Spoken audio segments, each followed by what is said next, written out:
What is up, everybody? This is the J. Evans Thoughtcast, seeking to encourage, spark conversation, and make you laugh, all in one episode. Today's episode is my first attempt at video, which will be available on Instagram TV, Facebook, and YouTube.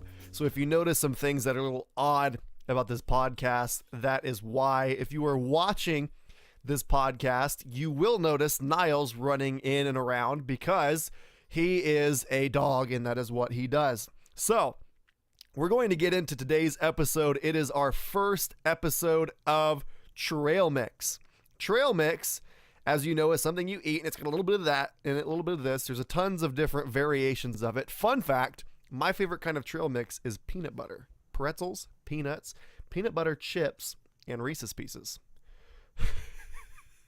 So this podcast is built around subjects that I would like to talk about, but aren't necessarily long enough for a full episode, or maybe I just don't want to get like super duper deep into them. And let me preface this. Some of the topics today are a little controversial, and I by no means claim to be an expert. I am not trying to deconstruct anything. I am not trying to be like I'm smarter than anybody. These are things that I think are interesting that we should think about.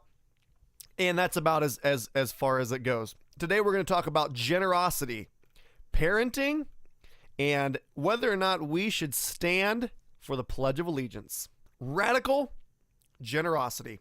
And this is something I see in a lot of churches and a lot of people. And I heard the phrase, we don't want to give handouts, I want to get a hand up. And I see the thought behind that is because I have seen in churches give people money and the people go out and spend it on drugs or on alcohol or whatever. I have also seen, I actually chased down a guy one time that stole a woman's wallet from our church. That was intense. Another podcast where we'll talk about that one. And when I think about radical generosity, what I mean by that is being generous like the way Jesus talked about being generous. And I want to just kind of share from my own story of generosity. Growing up, I grew up with a father that was very generous with his money. My parents are by no means, I don't even want to say like to where they just throw money around, right? Like they make good money. They're responsible with it. But I grew up always watching my dad tithe and give money to people that needed it. And even before I was a Christian, I saw the importance in giving money. So I kind of grew up with that conviction. When my wife and I served in youth ministry, one of the ways we felt we could be generous was just by taking teens out to eat and never expecting them to pay for it. Never even expecting them to say thank you. And that was honestly one of the best parts of our youth ministry, was all the times. It was like every day of the week we were taking teenagers out to eat, most of the time at Taco Bell. And man, we just loved it. And so that has been a conviction of mine to be very, very generous. But I want to talk about the way that Jesus talked about generosity, and a thought I had about it a few months ago is Psalm 24:1. The earth is the Lord's and everything in it. The world and all its people belong to him. So if everything in the earth belongs to God, then our money belongs to God. And this was the verse that really struck me and had me thinking about generosity. Luke 6:30-34. Give to anyone who asks. And when things are taken away from you, don't try to get them back. Or if you steal. So that was where I've recently realized I was wrong in chasing that guy down. Do to others as you would like them to do to you. If you only love those who love you, why should you get credit for that? Even sinners love those who love them. And if you do good only to those who do good to you, why should you get credit? Even sinners do that much. And if you lend money only to those who can repay you, why should you get credit? Even sinners will lend to other sinners for a full return. And so I read that, and the part that just smacked me upside the head was give to anyone who asks. I read that, and honestly, I said, God, I don't make the most money. I'm a musician. My wife is a teacher.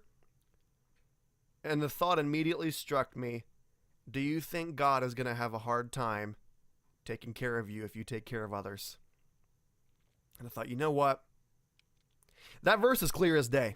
Give to anyone who asks. And I'm not kidding. A day after I read that verse, I'm in Marion, sitting in a parking lot, and this guy walks up to me and knocks on my window. And this guy is stoned out of his mind. And he walks up and he says, hey man, could you spare me like $4? I've got an infection and I've got to go to the pharmacy to pay for it. And yada yada yada. And I'm thinking of this verse, give to anyone who asks. And I'm looking at this guy and he's on drugs, and I'm like, is he gonna take this money and use it on drugs? And I'm looking at him and I remember the verse, give to anyone who asks. Here is this guy coming up to me asking me for money. And I open my wallet and all I have in it is $20 bills. I never carry cash, but I had just gotten paid by somebody and I had a wallet full of $20 bills, and I'm going, crap. And the verse came to my mind again, give to anyone who asks. And I pull out a $20 bill and I give it to this guy, and he's like, oh, he's like, I'll pay you back. Give me your number. And I was like, no, you're not. It's like, no, you're not. Just take the money, do whatever with it. And he's walking down the street on cloud 9, and he turns the corner and throws up blood everywhere. And he keeps walking on, and I'm like, God, what are you doing? Don't store up treasures here on earth, Matthew 6:19, where moths eat them and rust destroys them, and where thieves break in and steal. Store your treasures in heaven, where moths and rust cannot destroy, and thieves do not break in and steal. And here's the big one, Matthew 25:31. But when the Son of Man comes in his glory, and all the angels with him, then he will sit upon his glorious throne. All the nations will be gathered in his presence, and he will separate the people as a shepherd separates the sheep from the goats. He will place the sheep at his right hand and the goats at his left. Then the king will say to those on his right, come, you who are blessed by my Father, inherit the kingdom prepared for you from the creation of the world. For I was hungry, and you fed me. I was thirsty, and you gave me a drink. I was a stranger, and you invited me into your home. I was naked, and you gave me clothing. I was sick, and you cared for me. I was in prison, and you visited me. Then these righteous ones will reply, Lord, when did we ever see you hungry and feed you, or thirsty and give you something to drink, or a stranger and show you hospitality, or naked and give you clothing? When did we ever see you sick or in prison and visit you? And Jesus said, when you did it unto the least of thee, you did it unto me. All right, moving on to the next topic. A guy I know and I follow on Instagram, his name is Alex, and I'm going to tag him in the show notes of this if you want to check him out. And he put out a killer video on technology and kids. We should be the ones teaching the culture, but instead we let the culture teach us. Amen. It's kind of the church's fault that family life sucks in America. Parents, do you even know who your kid's favorite YouTuber is? You might think, no, that's my kid's youth pastor's job. But we wouldn't even need youth pastors if families were closer together. Yesterday at church, I was with 30 elementary kids and I found out something horrible. The girls said they either watch slime tutorials, makeup tutorials, or family vlogs. And all the boys said they watched gaming tutorials. Thanks. Elementary school girls watch other girls do crafts with their mom, or a lady teach them how to do their makeup. And last but not least, they watch other families. While the boys watch grown men teach them how to play video games. Those 4 things sound like stuff our parents could just do. But American families don't have time to hang out. The kids go to school all day, and then after school they go to sports. And after that, they go to their room to look at social media, play video games, and do homework. But once we get to church, all the adults go with the other adults, and then the kids go into a room with different adults who teach them while their kids are being taught by different adults. Amen. That's what I'm talking about. Amen. Amen, right? What if your whole family sat in church this Sunday? Even if your baby's pooping and screaming, even if your middle school boy is twitching because he can't play video games, even if your teenage daughter's face is glowing in the middle of worship because of her phone. What if as a family we skipped church this Sunday? What if we all went to the park and hung out? What if we talked about God there? What if we invited those neighbors we're afraid to talk to? It's time to bring God back to culture. Here's the thing that sticks out to me about that clip. And me being a thinker, me being a 5 on the Enneagram, it really makes me think about kids and technology and how really they're like living in a separate world. And there is this disconnect.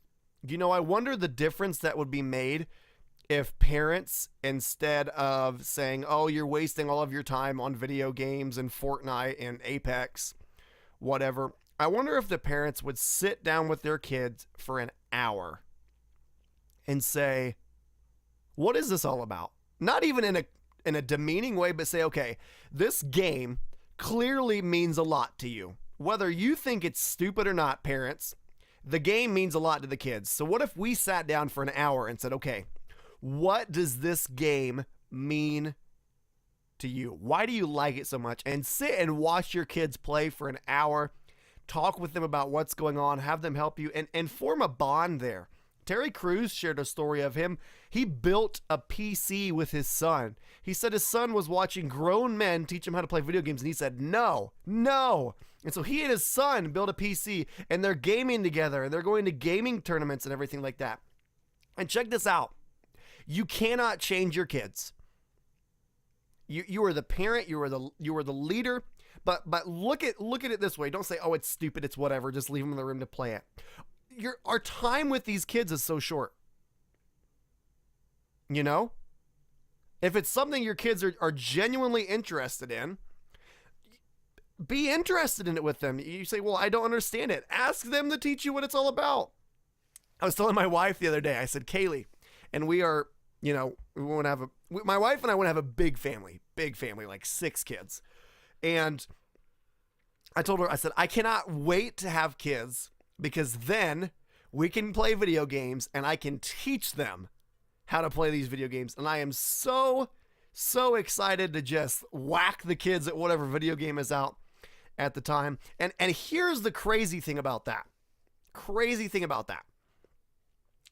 We all know parents, and this is, I might file this under the opinion category, but it's like a fact and opinion kind of mingled in together. We've all met parents who think that their kids are going to be the next Michael Jordan, the next Tom Brady, the next, the big Derek Jeter. There we go. Next big baseball player. And so they're investing all of this money into sports equipment and this and that. And they're like, oh, they have a little bit of talent, so they're going to do this and that. And they're investing and they're screaming at their kids at their games and this and that.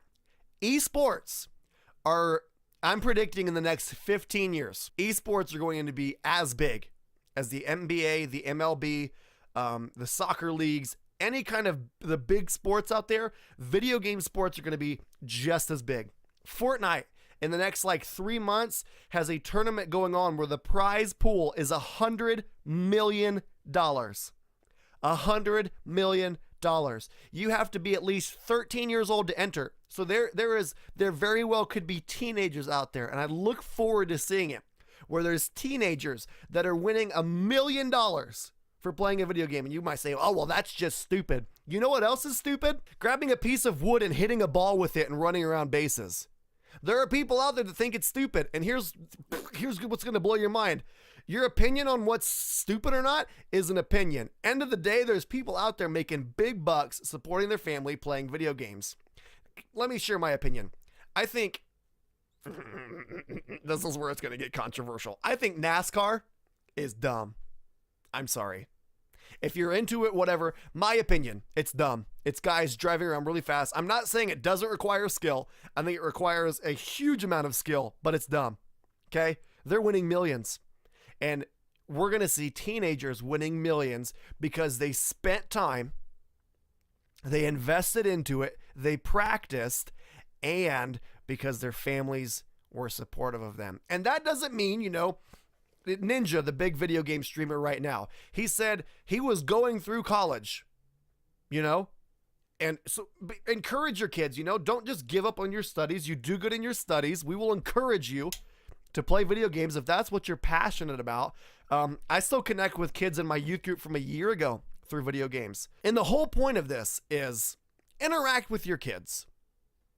Find out, video games are important to your kids. Spend time with them about that. And I did go on a tangent about video games, but the underlying thing is, if your kids are into video games, end of the day, that's something that they're interested in. Find out why they're interested in it. Spend some time with them. Even if you're not good at video games, sit with your kids and watch them play video games. You know, we've all got free time. Okay, parents? You're either going to spend your free time scrolling through your phone, looking at all of your picture-perfect families on Instagram, or you could put your phone down, go into your kids' room, sit beside them and say, okay, explain Fortnite to me. And watch it change the dynamic in between you and your kids, because your kids are going to say, wow, my parents care about something that I'm into. All right, here's the heavy one. Should we say the Pledge of Allegiance? And I'm not going to share my opinion on this yet, but I'm going to read through the article, a couple of the points that stand out to me. The article was published by Relevant Magazine called Would Jesus Stand and Recite the Pledge of Allegiance? And it was written by a guy named Jesse Carey. Let me preface the article by saying this. I am proud to be an American.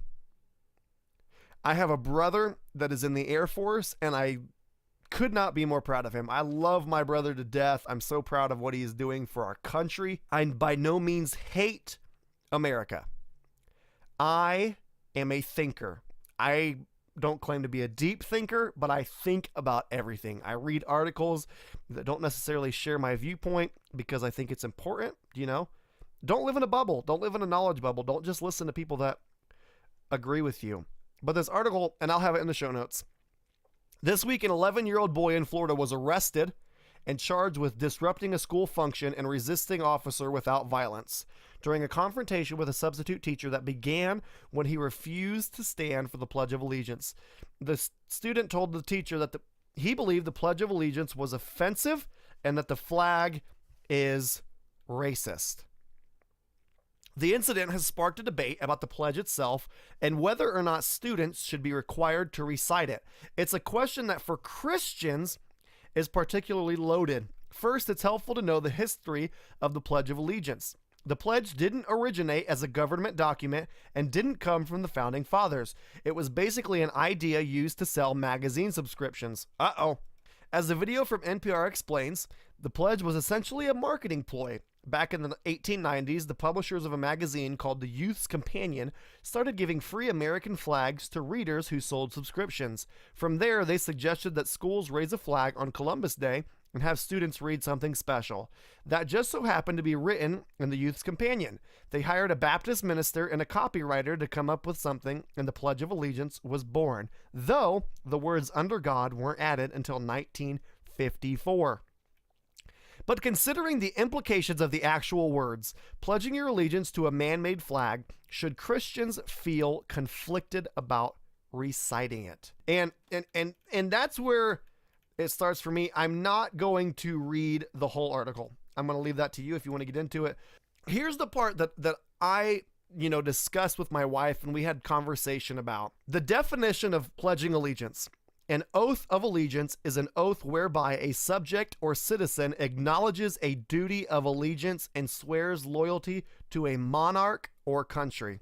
As Christians and as people, can we, and I can't even say I've made a concrete decision about this, can we pledge allegiance to two different people? Can I say I pledge my loyalty to God and pledge my loyalty to America?